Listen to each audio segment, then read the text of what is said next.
أعوذ بالله من الشيطان الرجيم. بسم الله الرحمن الرحيم. نحمده ونصلي ونسلم على رسوله الكريم. أما بعد. InsyaAllah kita akan teruskan bacaan daripada kitab Al-Hadis Al-Muntakhabah. Masih lagi dalam bab salat, yang mana bab kecilnya ialah amalan dan kelebihan masjid. Ayat yang kedua. A'udzu billahi minasyaitonir rajim.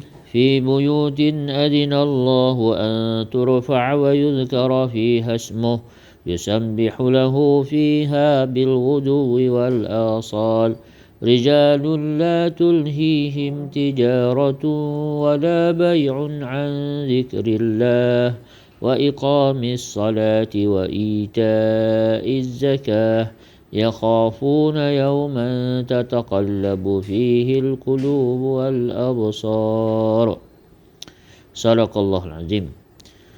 Yang mana ayat ini bermaksud mereka yang ayat ini sebenarnya dia menerangkan sifat-sifat orang yang diberikan hidayat. Mereka pergi bertasbih kepada Allah Subhanahu wa taala di rumah-rumah ibadah yang diperintahkan oleh Allah supaya dimuliakan kedudukannya dan disebut serta diingati nama-nama Allah padanya. Di situ juga dikerjakan ibadah memuji Allah pada waktu pagi dan petang.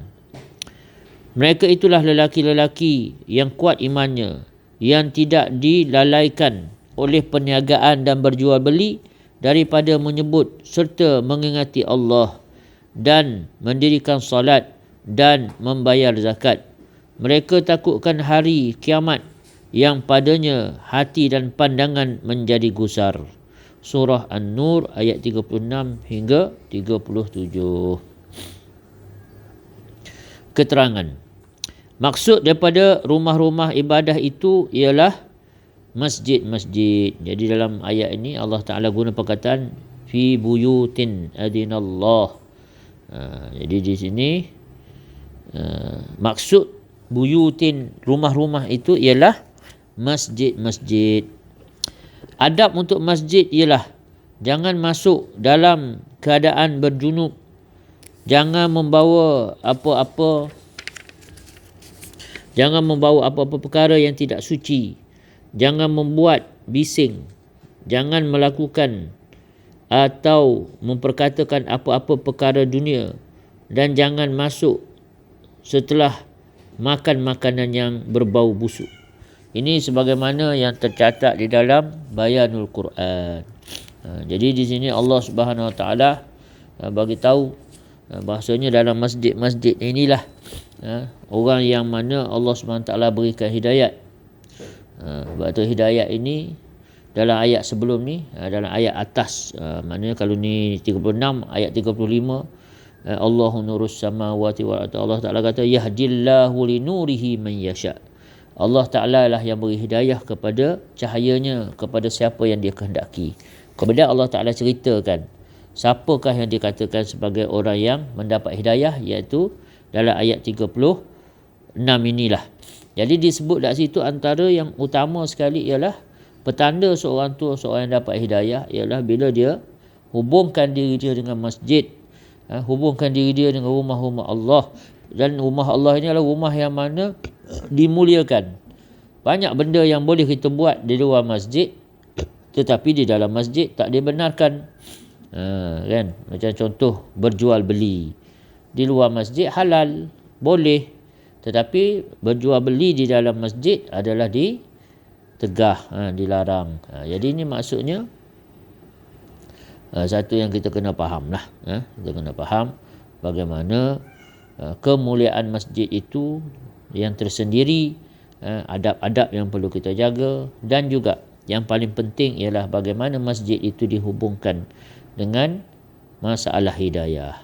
Semoga Allah Subhanahu wa taala beri taufik untuk kita faham, kita amal dan kita dapat sampaikan. A'udzubillahi minasyaitonirrajim. Bismillahirrahmanirrahim. Alhamdulillahirabbil alamin. Hamdasyakirin wa syukru lahu syukrul hamidin. Allahumma salli ala sayyidina Muhammadin wa ala alihi wa sahbihi ajma'in.